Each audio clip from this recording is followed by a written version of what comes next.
Nagbabalik po ng hirit mga kapuso kahapon po. Lunes na Lunes, ang daming nangyari.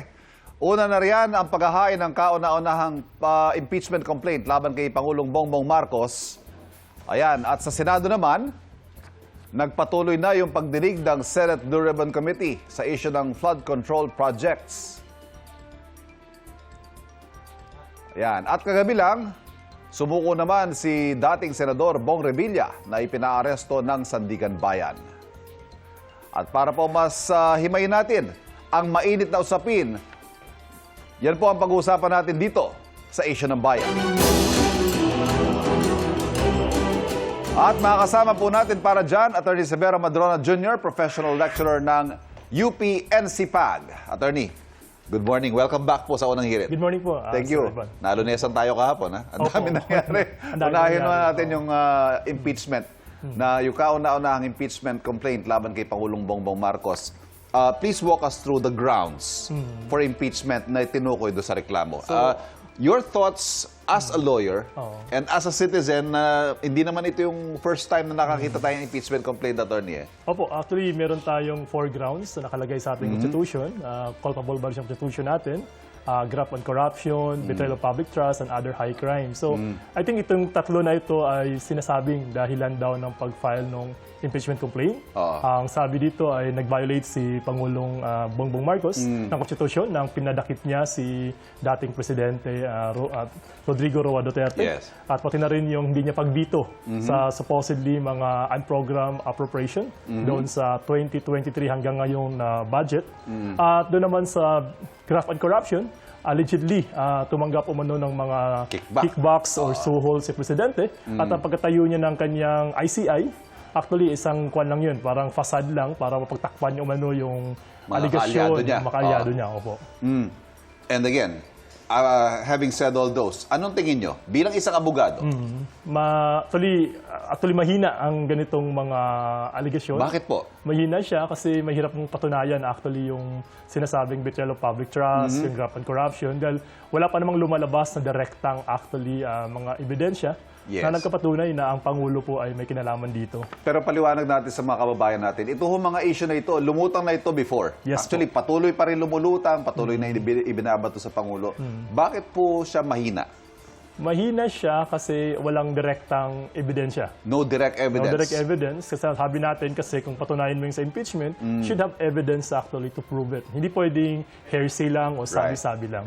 Ang sinabi po ni Bukidnon 2nd District Representative Jonathan Keith Flores, yung Vice Chair ng House Committee on Justice, anak ng Pangulo, kahit anak ng Pangulo, yung House Majority Leader, si Sandro Marcos, wala siyang magagawa para harangin itong impeachment complaint na ito. Ano bang ibig sabihin nito? And is that true? Yeah, tama po siya actually dahil malinaw sa konstitusyon natin, na sa ligang batas natin, malinaw kasi na yung proseso. Pagka-file po ng complaint, within 10 session days, kailangan ito ay maisama sa order of business. So kahit pa si Congressman Sandro Marcos, ang majority floor leader, mapaforsa siyang isama ito sa order of business. At pagkatapos po nun, within 3 session days naman, kailangan ma-refer ito sa Committee on Justice. So wala po siyang, hindi niya pinipigilan to. Wala siyang decision dito. Kumbaga ministerial ho yung kanyang papel. He has to follow the constitutional process. Right. Pero bago ho tayo lumipat ng topic, dito pa rin tayo sa impeachment. Ang sinasabi po, ang impeachment is not a purely legal exercise. Ito po ay political exercise. Exactly. Opo. Kahit sinabi po ninyo na halimbawa, mahirap patunayan yung mga basehang ginamit. But politically, ano ho ang tingin yung chances itong impeachment na ito? Sa bilang isang usaping political, ang presidente po ay may supermajority sa Kamara. So mahirap pong makakuha ng 1/3 vote. So parang usaping legal, usaping political, mahirapan po ang complaint. At best, it's going to be an uphill climb. Ika nga nila na medyo mahirap po siya umusad talaga. Opo. Lipat tayo, attorney. Isa pang mainit na usapin kahapon, yung issue naman ng mga flood control project. Kaugnay niyan, yung arrest warrant laban kay dating Senador Bong Revilla na sumuko na rin po kagabi. May pahayag siya na wala raw due process yung nangyari sa kaso niya. Ano bang your thoughts, attorney? Hindi ako naniniwalang walang due process kasi before pa man nagsampa ang ombudsman sa Sandigan Bayan, binigyan siya ng karapatan actually na sagutin ang allegation sa kanya, ang kanyang complaint, after may counter affidavit siya, at ito ginamit ng ombudsman bago magsampa ng kaso sa Sandigan Bayan. Saka nagkaroon din ng determinasyon dyan bago naglabas ng warrant of arrest ang Sandigan Bayan. So, basically, may due process po yan. In Hindi po fact, diretso. yan ho yung sinasabing dahilan naman ng Malacanang kung bakit mabagal. May mga naiinip ho kasi. Bakit Opo. wala pa nakukulong? Bakit hindi pa kasuhan si ganito, si ganyan? Dahil nga ho sa due process. Exactly, na opo. tinutukoy. Sa Senado naman, attorney, isa sa mga humarap kahapon, si dating Public Works Secretary Manuel Bonoan na nagbalik bansa mula sa Amerika. Itinatanggi po niya yung mga aligasyon sa kanya kahit na nangyari ang mga ito sa ilalim ng kanyang liderato sa DPWH. Ano naman masasabi niyo rito? Actually, nakita natin dito yung mga allegation nga na mali yung binigay niyang coordinate sa presidente at yung kanyang koneksyon sa mga allegedly contractors na kumuha o nakakuha ng bilyon-bilyong proyekto mula dun sa flood control projects. So, ito ay mga usapin na kailangan niyang sagutin actually. Ano ang koneksyon niya dito? Kasi sa mga ghost projects for instance, sa flood control project. Kasi parang imposible namang hindi niya alam ito bilang dating kalihim ng DPWH. Or kung hindi nga niya alam, may problema pa rin tayo doon. Definitely po. Incompetence ho yun kasi Exactly. pinagkatiwala sa inyo yung Opo. opisina, ang expectation, alam nyo nangyayari sa baba. Exactly, Ang opo. kaso sabi niya, hindi raw. Umarap din kahapon, attorney, si dating Public Works Regional Director ng Mimaropa, si Director Pakanan. Ayan ho siya, pakita nga natin, yung hoodie, naka-hooded jacket, naka-mask, na hindi raw nagustuhan ng mga senador. Sa ganito ba mga hearing, sino lang ba pwede magtago ng kanilang identity? Is So- this justified, yung request niya? Hindi po, kasi dapat lang po yung nasa Witness Protection Program o di kaya may talagang banta sa kanilang buhay. Hindi naman malinaw, at may banta sa buhay niya. So parang nagkatago siya sa pagkakailanlan niya. Parang in a way, ang sabi ng mga senador nga, parang hindi to karapat-dapat na gawin mo. Kasi you have to stand on this level. Kung tama yung pagkakaintindi ko doon sa katwiran niya, parang kahihiyan lang niya yung pinoprotektahan niya. Opo. Ang sinabi niya, hindi pa naman daw kasi siya convicted.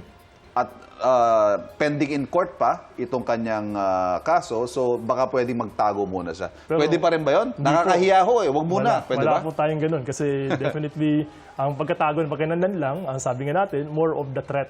Wala namang malinaw na threat sa kanyang buhay para gawin niya ito. Attorney, marami sa mga kababayan natin, umay na. Yung parang hearing, wala naman napapanag. Again, yung may mga naiinip. Nasa na ba tayo? Where are we at dito sa investigasyon sa flood control issue? Patuloy pa rin actually yung fact-finding na lalo na sa mga ibang miyembro ng Kongreso at mga miyembro nga ng gabinete na na-implicate dito sa issue ng flood control. So, tuloy-tuloy pa po ang investigasyon ng Ombudsman at even yung sa Senado, sa Blue Ribbon Committee, we can see pa rin na marami pa silang ilalabas na mga testigo o mga ebidensya na makatulong po sa Ombudsman para po mag-file po ng karapatang asunto sa Sandigan Bayan. So I think it's actually still, we are in that fact-finding process. Buhay pa rin, no? Pero attorney, linawin natin sa mga kapuso natin, ano? Ito hong nangyayaring investigasyon sa Senado, ito ho ay in aid of legislation. Ginagawa ho nila ito para makabuo ng mga batas. Yes po. Para sana, in the future, hindi na maulit itong mga ganitong pagnanakaw sa pondo ng bayan. Pag may gusto ho nating may makulong, doon tayo sa ICI. Sa Ombudsman po Sa actually. Ombudsman. Ayan. Huwag ho tayo magpapaligaw kasi masyadong maingay. Ang daming mga investigasyon sabay-sabay. Pero kung ano hong gusto natin mangyari, doon tayo tumutok. Opo. Kailangan may mapanagot, may makulong. Attorney Madrona, sir, thank you very much. for Salamat joining din us po. again. Salamat din po. Nakausap po natin Attorney Madrona ng UP. And sipag, mga kapuso, hindi po natin titigilan ang mga mainit na issue ng bayan. Magbabalik pa po ang unang hirit.